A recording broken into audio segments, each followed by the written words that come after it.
I think under the pandemic, right? Everybody was, oh yeah, we're just jumping on Zoom or on Teams, right? We have all the webinars in the world, and then we all got so tired of all these webinars.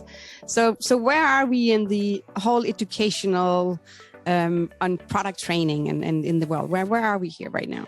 That's a great point. I think that again, you go back to my comment earlier on, there still will be face-to-face training. There still may be Zoom education, but we are seeing a huge need for video. 10 years ago, X number of videos in the market in component electronics was significantly smaller.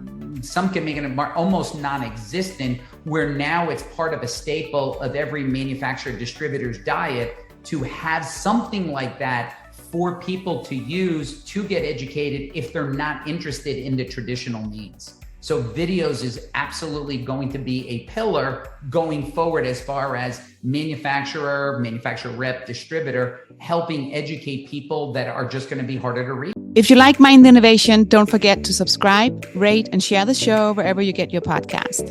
You can follow Sannah Vinding and Mind Innovation on Instagram, LinkedIn, and YouTube. And make sure to check out mindinnovation.com. Stay curious and keep learning. See you next time.